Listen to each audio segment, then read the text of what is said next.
Hi, welcome to Sai positivity channel. எல்லாரையும் வரவேற்கிறேன். இன்றைக்கி நம்ம நேற்று கொஞ்சம் வீடியோ போட முடியல, கொஞ்சம் வெளியில் போயிருந்தோம். இன்றைக்கி ஆப்பம், ரேஷன் அரிசியில் ஆப்பம் பண்ண போகிறோம். எப்படின்றத நான் சொல்கிறேன், மெஷர்மெண்ட்டோடு சொல்கிறேன், கொஞ்சம் குறிச்சிக்கோங்க. சூப்பராக இருக்கும். ரேஷன் அரிசியில் பண்ணோம், நம்ம கடை அரிசிலையும் பண்ணலாம். நிறைய பேர் ஃப்ரெண்ட்ஸ் எல்லாம் கூட கேட்பாங்க, ரேஷன் அரிசியில் எப்படி பண்ணுறதுன்னு என்னை கேட்டுகிட்டே இருப்பாங்க. ஸோ அவங்களுக்கும் சேர்த்து நான் இதில் வீடியோ போடுறேன், பாருங்கள். இது பாருங்கள், ஒரு கப்பு ரேஷன் பச்சரிசி, ஒரு கப்பு. இது ஒரு 200 கிராம் இருக்கும். இதில் போட்டுட்டேன். ஒரு கப்பு ரேஷன் பச்சரிசி. அதுக்கப்புறம் ஒரு கப்பு ரேஷன் புழுங்கல் அரிசி, இதுவும் 200 கிராம். சேம் ஈக்குவல் குவான்டிட்டி, ரெண்டும் சேமாக. எந்த கிளாஸில் வேணாலும் நீங்கள் அளந்துக்கலாம். எதில் உங்கள் வீட்டுக்கு தேவையானது எவ்வளவோ அதுக்கேற்ற மாதிரி கிளாஸு. சின்ன கிளாஸாக இருந்தாலும் ரெண்டும் சேமாக. ரேஷன் பச்சரிசி புழுங்கல் அரிசி ரெண்டும் ஈக்குவலாக ஒரே கிளாஸாக எடுத்துக்கோங்க. ஒரே கிளாஸாக ரேஷன் பச்சரிசி 2 கிளாஸ் வச்சு பச்சரிசி புழுங்கல் அரிசி போட்டு ஒன்றா அளந்துக்கோங்க. அடுத்தது 2 டேபிள் ஸ்பூன் உளுந்து. 2 டேபிள் ஸ்பூன்னா நம்ம பசங்களுக்கெல்லாம் ஸ்கூலுக்கு டீஸ்பூன் இல்லை, table spoon. 2 table spoon. 3 teaspoon சேர்ந்தால் தான் ஒரு டேபிள் ஸ்பூன். அது மாதிரி 2 டேபிள் ஸ்பூன்.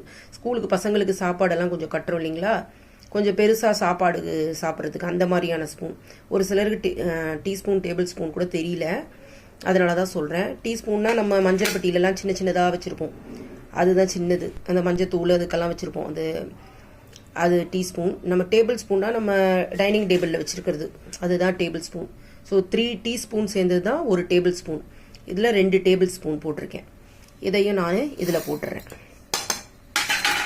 அதுக்கப்புறம் இது ஒரே ஒரு ஸ்பூன். இதுதான் டீஸ்பூன். நம்ம அஞ்சரைப்பட்டியில் வச்சுருக்கோம்ல, இதுதான் டீஸ்பூன். இப்போ இதில் ஒரு ஸ்பூன் வெந்தயம். இதில் ஒரு ஸ்பூன் வெந்தயம் அப்படியே ஃபுல்லாக எடுத்துக்கோங்க. இந்த ஒரு ஸ்பூன் அப்படியே வெந்தயத்தை எடுத்து இதில் போட்டுருங்க. எல்லாம் ஒன்றா கலந்து நம்ம அரைக்கணும். இப்போ தண்ணி ஊற்றி நல்லா ஒரு 4-5 வாட்டி, இது ரேஷன் அரிசின்றதுனால கொஞ்சம் நம்ம நல்லா கழுவணும்.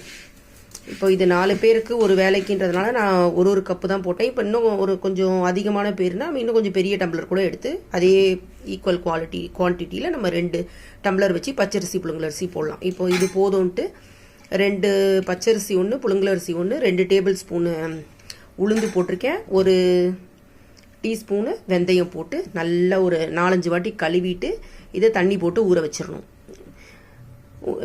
சாயங்காலம் அரைப்பேன் நான். இப்போ நீங்கள் ஊற வச்சிட்டிங்கன்னா ஒரு 4 மணி நேரம், ஒரு 5-6 மணி நேரமாவது ஊறணும். 4-5 மணி நேரம் ஊறினா கூட போதும்.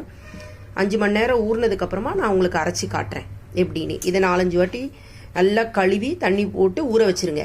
அது 5 மணி நேரம் ஆகட்டும். ஆனதுக்கப்புறம் நான் அரைச்சி காட்டுறேன். இப்போ நம்ம ஊற வச்ச ஆப்பமாவை இப்போ நம்ம அரைக்க போகிறோம். அது பாருங்க, நல்லா ஊறிடுச்சு. அந்த தண்ணியை கொஞ்சம் எடுத்து கொஞ்சம் வச்சுட்டேன் வடிகட்டி. இப்போ அரிசியை நான் கிரைண்டரில் போட போகிறேன். அரிசி, உளுந்து, வெந்தயம் இதெல்லாம் போட்டு காலைல நம்ம அளவு எடுத்தோம். இப்போ 4 மணி நேரம் ஆயிடுச்சு. நான் சொன்ன டைமுக்கு விட அதிகமாகவே ஆயிடுச்சு. ஒரு மணி நேரம் எக்ஸ்ட்ராவே ஆயிடுச்சு. பரவாயில்ல. அதனால இப்போ இதோட என்ன பண்ணணும், இதில் போட்டு கிரைண்டரில் போட்டுட்டு இதோட இந்த தேங்காய் பூ இது ஒரு கப்பு இருக்கும். இதுவும் சாதம், நம்ம வடித்த சாதம், அது ஒரு கப்பு. இது ரெண்டுத்தையும் சேர்த்து அது மிக்சிலேயே முதல்ல வடித்த சாதத்தை போட்டுக்கலாம். போட்டு முதல்ல கிரைண்டரில் வடித்த சாதத்தை அரைச்சிருவோம். ஏன்னா நம்ம அரிசியை போட்டோன்னா இந்த வடித்த சாதம், அரிசி இந்த சாப்பாடு வடித்ததை போட்டு முதல்ல அரைச்சோன்னா நல்லா நைஸாக கொஞ்சம் ஆகிடும். அதுக்கப்புறம் அரிசியை போட்டு தேங்காவை போட்டோன்னா கரெக்டாக இருக்கும், நல்லா வழன்னு இருக்கும். சரி, நான் போடுறேன் கிரைண்டரில். வடித்த சாதத்தை போட்டு கொஞ்சம் நல்லா ஓட விடுவோம். வடித்த சாதம் கொஞ்சம் திக்கா மாதிரி இருக்கு. ஸோ கொஞ்சோண்டு தண்ணி ஊற்றிக்கோங்க, ரொம்ப வேணாம், சும்மா கொஞ்சோண்டு ஊற்றிக்கிட்டா கொஞ்சம் நல்லா இதுவாகிடும், கொலன்னு ஆகிடும். பூவையும் போட்டுருங்க. இப்போ இந்த தேங்காய் பூவையும் கொஞ்சம் போட்டுருங்க. இந்த தேங்காய் பூவையும் கொஞ்சம் போட்டு இதுவும் சேர்த்து அரைச்சிடணும். இந்த வடித்த சாதம் போட்டோம் இல்லைங்களா, அது கொஞ்சம் நல்லா நைஸாக ஆயிடுச்சு. அதுக்கப்புறம் இந்த தேங்காய் பூவையும் கொஞ்சம் போட்டுருவோம். கொஞ்சம் அரைஞ்ச உடனே இப்போ அரிசியை போடும்.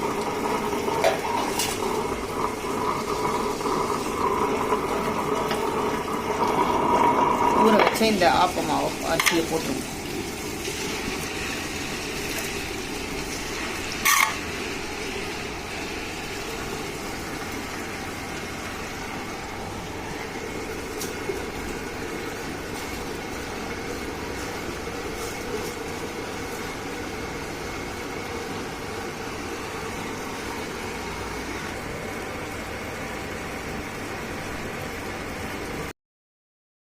இந்த கன்சிஸ்டன்சி இருந்தால் போதும். இந்த மாதிரி பதம் கன்சிஸ்டன்சி இந்த மாதிரி இருந்தால் போதும்.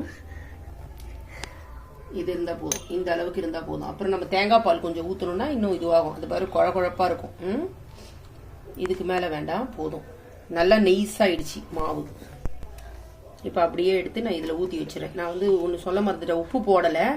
நீங்கள் அப்புறமா வந்து கலக்கிட்டு புளிக்க வைக்கும்போது கொஞ்சம் உப்பு போட்டு மேலே தூவிட்டு ஒரு கலக்கிட்டு நம்ம வச்சுருவோம். இதில் ஊற்றி வச்சிடறேன். உப்பு இவ்வளோ கொஞ்சமாக போட்டுக்கலாம், வேணும்னா கூட நம்ம போட்டுக்கலாம். அப்புறம் உப்பு ஜாஸ்தி ஆயிடுச்சுன்னா இதுவாக இருக்கும். நம்ம கொஞ்சமாக தானே போட்டிருக்கோம், அதனால இவ்வளோ உப்பு போதும். போட்டு நல்லா ஒரு கலக்கிட்டு அப்படியே ஒரு நைட்டு ஃபுல்லாக, இன்றைக்கி நைட்டு ஃபுல்லாக விட்டுட்டு நாளைக்கு காலையில் நம்ம திருப்பி தேங்காய் ஒரு அரை மூடி தேங்காய் இல்லை ஒரு தேங்காய் கூட எடுத்து நல்லா தேங்காய் பால் திக்காக எடுத்து அதுலேயே ஒரு ஏலக்காவை போட்டு நல்லா மிக்சியில் தேங்காய் பால் எடுத்து சர்க்கரை போட்டு தேங்காய் பால் போட்டு இது ஆப்பம் சுட்டு காட்டுறேன் காலையில். நன்றி. சேனலை பாருங்கள், சப்ஸ்கிரைப் பண்ணுங்கள்.